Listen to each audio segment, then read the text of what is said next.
Ravi de vous retrouver. Bonsoir à tous et bienvenue dans cette édition d'information dont voici le sommaire. À l'occasion d'une conférence de presse qu'il a animée ce samedi au sein de son siège à Dixinbora, le chef de file de l'opposition, Mamadou Sylla, s'est exprimé sur plusieurs sujets brûlants, notamment celles liées à son budget de fonctionnement et la présentation du projet du gouvernement par le Premier ministre ce mercredi à l'Assemblée nationale. Les Échos, c'est en début de journal. Les députés ont décidé d'introduire à l'Assemblée nationale une proposition de loi sur la cherté du loyer en Guinée. Ce vendredi 9 avril à Conakry s'est tenue la deuxième édition du concept After Work politique. Les réactions du collectif pour la réglementation des loyers en République de Guinée, c'est dans cette édition d'information. 3 blessés, c'est le bilan d'un accident survenu ce vendredi 9 avril 2021 sur la nationale Kankankouroussa. Un minibus en provenance de Sigiri pour Dabola s'est renversé en évitant un camion Ben. Les détails, c'est dans un instant. Une fois encore, bonsoir et bienvenue dans ce journal. Comme je vous le disais au sommaire, ce samedi 10 avril 2021, le chef de file de l'opposition a tenu un point de presse à son siège à Dixinbora. Objectif, faire le compte-rendu des activités effectuées durant la période du mois de mars. Mamadou Sylla a abordé plusieurs questions, notamment celles liées à son budget de fonctionnement et la présentation du projet de gouvernement par le Premier ministre mercredi dernier. Alpha Omar Diallo pour plus de précisions.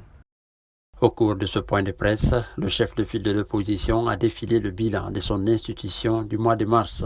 À l'issue de sa visite des détenus politiques à la maison centrale de Conakry, le cabinet affirme avoir déposé un mémorandum auprès du chef de l'État qui reste sans suite.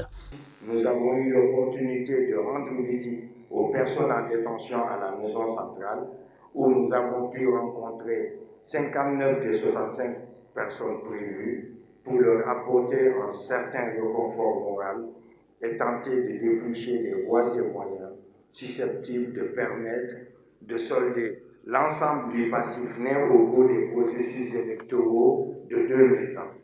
De ce fait, une commission a été mise en place au sein du cabinet pour compiler toutes les informations et recommandations dans un rapport qui a été envoyé au président de la République. Parlant de son budget de fonctionnement, Mamadou Sylla souligne n'avoir reçu un franc depuis sa reconnaissance comme chef de file de l'opposition. Après les élections du mois de mars, depuis un an, on est installé dans notre fonction de député. Depuis ce jour jusqu'à aujourd'hui, un franc, aucune aide. Mais tout ça là, on a fait, on continue, nous on travaille parce qu'on fait notre devoir. Et il ne fait pas, il refuse de donner notre droit. C'est un refus, parce que le président, chaque jour, même dimanche, il a 1,5 milliard de francs guinéens par jour. Ce député s'est aussi prononcé sur le discours de politique générale de Kassory Fofana. Nous déplorons que le discours de politique générale du Premier ministre devant les parlementaires n'a pas explicitement apporté des éclaircissements. Il ressort des échanges que le discours fleuve de pratiquement 2 heures n'a pas porté sur des solutions, voire la perspective du fameux slogan « Gouverner autrement ». Mamadou Sylla a aussi rappelé son engagement à maintenir la paix et la quiétude dans le pays, même si sa position actuelle ne rassure certains politiques.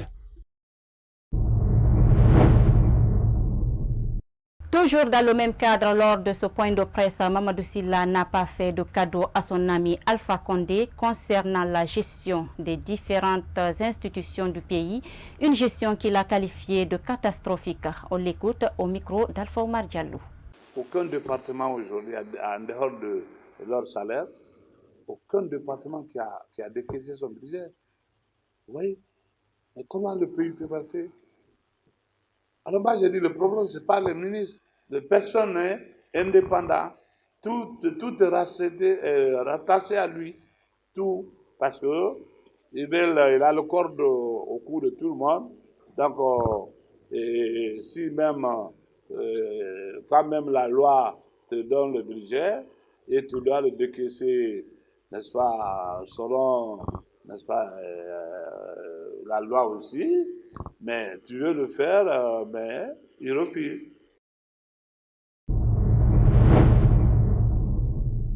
La deuxième édition du concept Afterwork politique s'est tenue ce vendredi 9 avril à Conakry. Les députés ont décidé d'introduire à l'Assemblée nationale une proposition de loi sur la cherté du loyer en Guinée. Le collectif pour la réglementation des loyers en République de Guinée a aussi eu son mot à dire. Ils se sont rencontrés ce samedi 10 avril 2021 par nos reporters Bintou Souma et Al-Hassan Souma.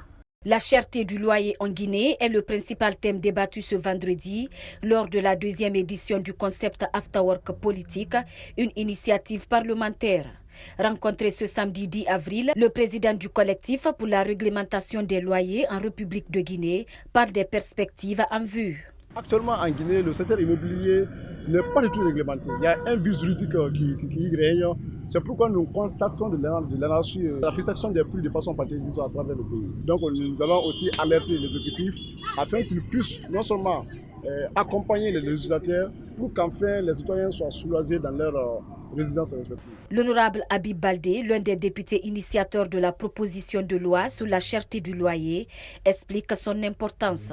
Depuis la 8e législature, nous avons eu à travailler sur une proposition de loi. Nous avons créé un cadre juridique à la conclusion du contrat de bail à usage d'habitation. En l'absence de règles juridiques, c'est l'anarchie qui s'installe. Et actuellement, ce que nous vivons en République de Guinée, et comme la Constitution nous donne les prérogatives de l'initiation de la loi, nous avons décidé en tant que députés de nous pencher sur ce problème en faisant une proposition de loi. Et donc, je ne doute pas d'un seul instant qu'avec cette 9e législature, nous aurons un écho favorable. Et aujourd'hui, l'une des préoccupations que nous avons sur la table, c'est de pouvoir réguler ce secteur de loyer en Guinée. Et là, déjà, la proposition est sur table. Nous sommes en train de travailler sous le leadership du président de l'Assemblée nationale. Nous verrons la loi sur le loyer en République de Guinée. L'augmentation du prix du loyer en Guinée constitue un véritable problème pour la population. Ce collectif, qui œuvre dans ce domaine, promet de lutter jusqu'à la satisfaction du citoyen lambda. Lors du Conseil des ministres de ce jeudi, le président Alpha Condé s'est montré agacé par la présence massive des stagiaires dans les différents départements. À ce sujet, un activiste de la société civile a donné son point de vue ce samedi 10 avril 2021. Yaya Bari est allé à sa rencontre. Souaïbou Fofana, activiste de la société civile guinéenne, se réjouit de cette remarque du président de la République qui regrette le fait que l'essentiel des travaux dans les ministères reviennent aux stagiaires. C'est la première personnalité du pays qui a fait un constat amer.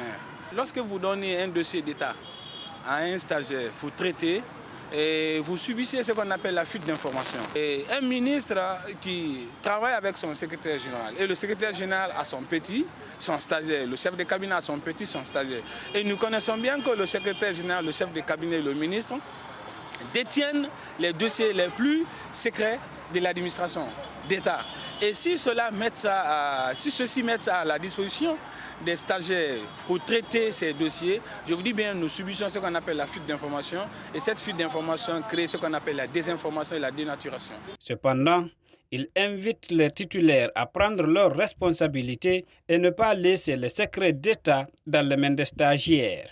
Je dirais à ces titulaires des faits, c'est-à-dire les administrateurs qui ont déjà un matricule, qui sont fonctionnaires, qui ont un salaire, que le travail, le salaire que vous prenez, c'est un salaire de devoir. Vous devez faire le devoir face à l'État et vous devez avoir la conscience professionnelle que le travail que je fais, c'est à la base de ça qu'on me paye. Et que vous fassiez votre travail, pas pour le président de la République, pas pour un citoyen, pas pour le ministre, mais vous le faites consciencieusement parce que vous êtes appelés à rendre compte. Donc je les invitais de garder le secret professionnel et garder les dossiers étatiques uniquement pour des titulaires qui doivent traiter ces dossiers et garder le secret étatique. Cet activiste a également invité le président à ne pas se limiter à de simples déclarations, mais de l'accompagner par des sanctions disciplinaires.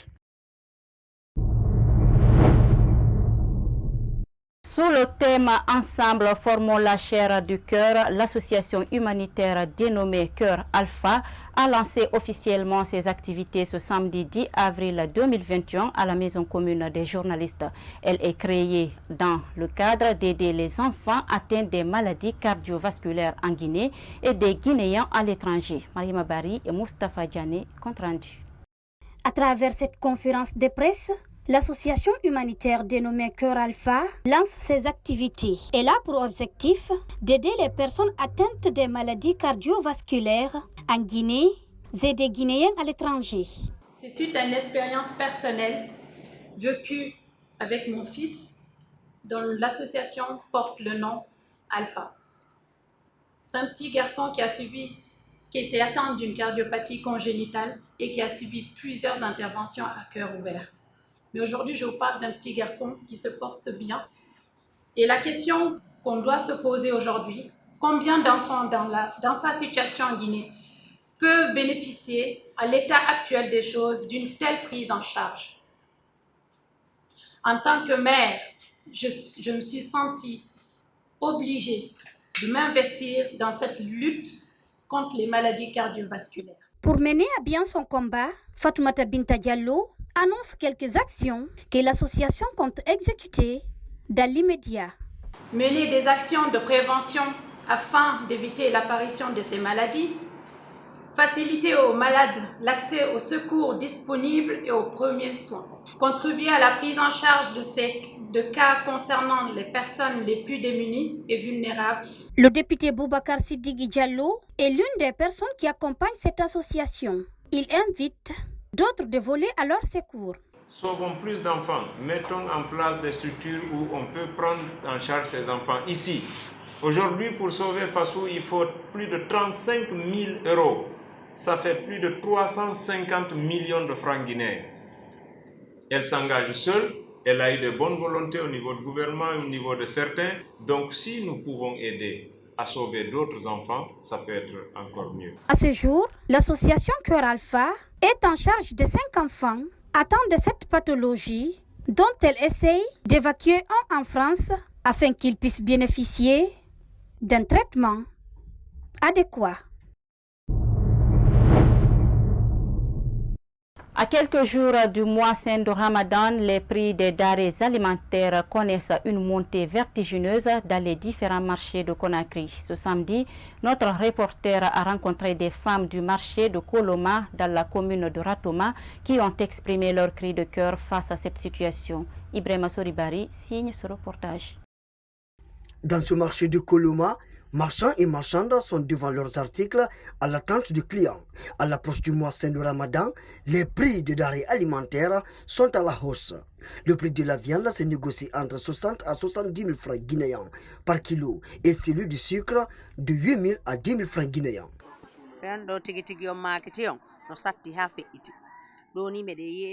Actuellement, le marché est très cher. On achète le poisson 550 000, la caisse à 700 000 francs. Des fois, difficilement même, on fait sortir ce qu'on a financé. Avant, le poisson séché, le kilo, c'était à 35 000. Aujourd'hui, c'est à 60 000 francs. Comment on va faire? Bientôt le Ramadan.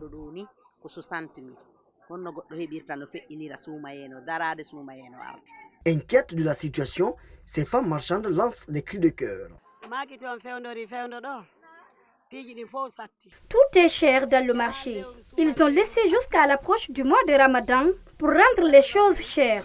Nous demandons au gouvernement de nous aider pour que les prix diminuent. Si un piment est vendu jusqu'à 2000 francs et un gombo à 1000 francs, là c'est difficile.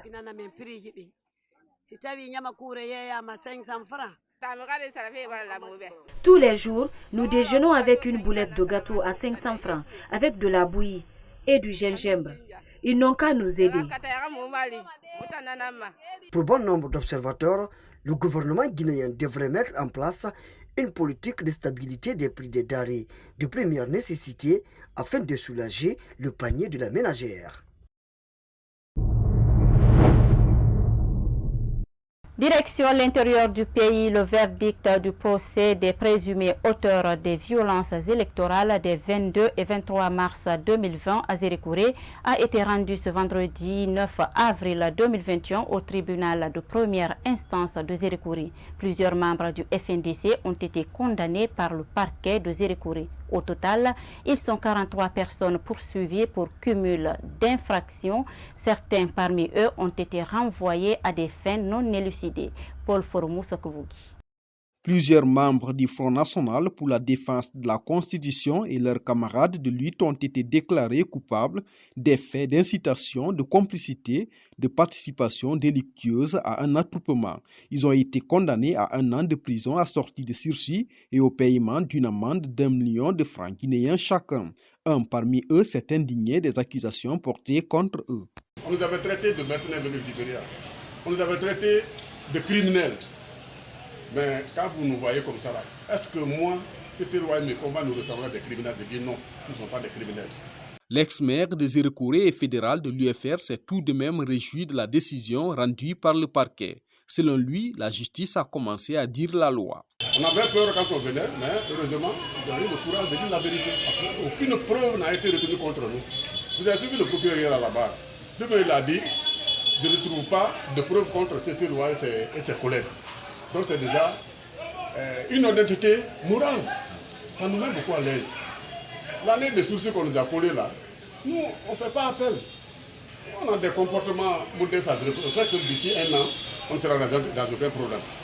Donc ça va nous politiquement, ça va nous interdire de parler politiquement, mais ce n'est pas grave. De son côté, le procureur près le tribunal de première instance de Zérékouré qui poursuivait les accusés au compte du ministère public a exprimé sa satisfaction face à la décision rendue. C'est un sentiment de satisfaction parce que les décisions ont été prises et très sincèrement à la mesure des faits.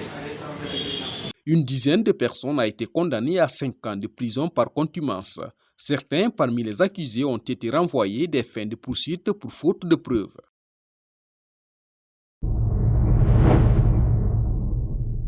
Et puis en Haute-Guinée, le pire a été évité de justesse dans l'après-midi du vendredi 9 avril 2021 sur la nationale Kankan-Kouroussa.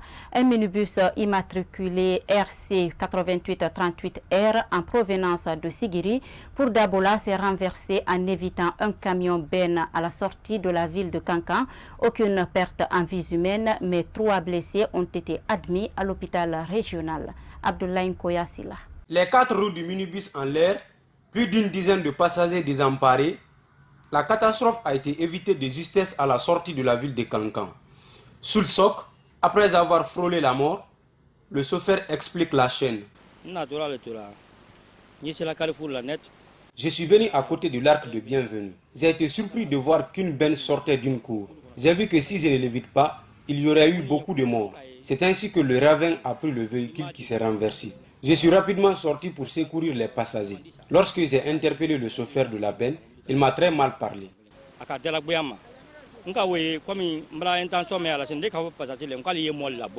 Dans la foulée, il s'est rendu à la gendarmerie routière de Kankan, située non loin du lieu d'accident.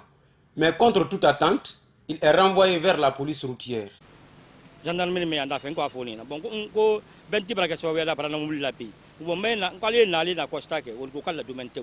suis allé à la gendarmerie qui est tout près d'ici pour leur dire qu'un chauffeur Ben est à l'origine d'un accident, de venir faire le constat. Ils ont dit que c'est du domaine de la police. Avant mon retour, le chauffeur s'était volatilisé. L'accident a fait 3 blessés qu'on a transportés à l'hôpital. Ils demandent aux chauffeurs de prendre le temps de s'arrêter après un accident, même s'ils n'ont pas raison. Un jour, il peut tuer dans un accident. Il va refuser de s'arrêter. Pourtant, même s'il n'a pas raison, il peut s'arrêter et apporter de l'assistance aux accidentés. Le syndicat doit nous aider par rapport à cela.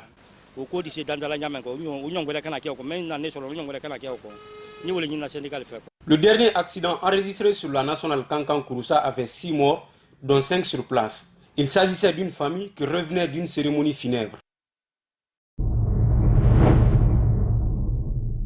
Pour finir, les nominés pour le prix Marc-Viviane Foé destiné aux joueurs africains de la Ligue 1 française sont connus. Parmi les 11 joueurs sélectionnés, aucun Guinéen n'y figure. Pourtant, certains sont aussi éligibles pour ce prix. Ce samedi 10 avril 2021, un consultant sportif a porté le regard sur cette actualité. Mamadou Salou Diallo et Al-Hassan Souma.